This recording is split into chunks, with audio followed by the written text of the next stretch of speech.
السلام علیکم ورحمۃ اللہ وبرکاتہ۔ سامعین کرام، آج کا ہمارا سبق ہے سورۃ البقرہ، آیت نمبر 29۔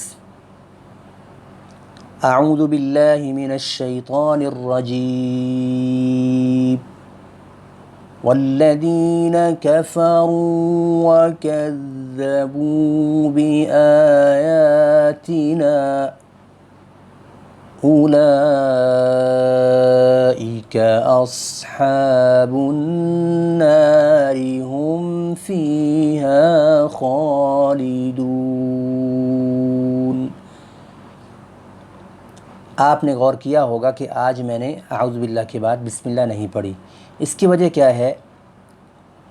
تجوید یا تلاوت کے جو آداب ہیں اس میں یہ بھی ہے کہ جب بندہ ابتدائے تلاوت کرے اور ان آیات سے ابتدا کرے جس میں اللہ تعالیٰ کے عذاب کا ذکر ہے یا کافروں کی نافرمانی پر توبیخ کا ذکر ہے وغیرہ، تو وہاں پر بسم اللہ نہیں پڑھی جاتی، وہاں پر صرف اعوذ باللہ من الشیطان الرجیم پڑھتے ہی ابتدا کی جاتی ہے۔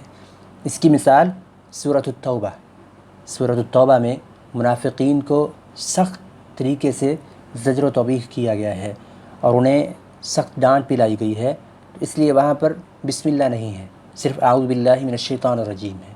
اسی وجہ سے قرائے کرام نے اور اصولیین نے، علماء کرام نے یہ ایک اصول متعارف کروایا کہ جب کبھی بھی ایسی آیات جس میں اہل کفر یا منافقین وغیرہ ان کی سزاؤں کا تذکرہ ہے یا اللہ تعالیٰ کے عذاب کا تذکرہ ہے تو وہاں پر بسم اللہ نہیں بلکہ اعوذ باللہ من الشیطان الرجیم پڑھتے ہی ابتدا کی جائے گی۔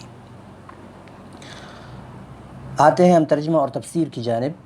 والذین کفروا، اور وہ لوگ کفروا جنہوں نے کفر کیا، وکذبوا اور جھٹلا دیا، بآیاتنا ہماری آیات کو، اولئک یہی وہ لوگ ہیں، اصحاب ساتھی، الناری آگ کے، یہی آگ والے ہیں، ہم وہ فیہا اس آگ میں، خالدون ہمیشہ ہمیش رہیں گے۔ اللہ تعالیٰ نے اس سے ماقبل آدم علیہ السلام کے قصے کا تذکرہ فرمایا اور اس کے بعد یہ فرمایا کہ ہم نے آدم اور اس کی اولاد کو جو ہے، آدم اور اماں حوا علیہ السلام ان کو زمین پر اتار دیا ہے، گویا کہ ان کی جو اولاد ہے وہ بھی اب زمین پر ہی ہوگی۔ تو اب کیا ہے، تم زمین پر چلو پھرو، تمہارے پاس میرے رسول آئیں گے، ہدایت آئے گی، جو شخص اس ہدایت کو اپنا لے گا، اللہ اور اس کے رسول کی اطاعت کرے گا، تو اس کے لیے نہ تو خوف ہے اور نہ ہی وہ غمگین ہوں گے، یعنی کہ اللہ تعالیٰ ان کو جنت دے دے گا۔ لیکن وہ لوگ جو کفر کریں گے، تکذیب کریں گے، اللہ تعالیٰ کی آیات کو جھٹلا دیں گے، تو یہ لوگ آگ والے ہوں گے جس میں وہ ہمیشہ ہمیش رہیں گے۔ اللہم اجرنا من النار۔ السلام علیکم ورحمۃ اللہ وبرکاتہ۔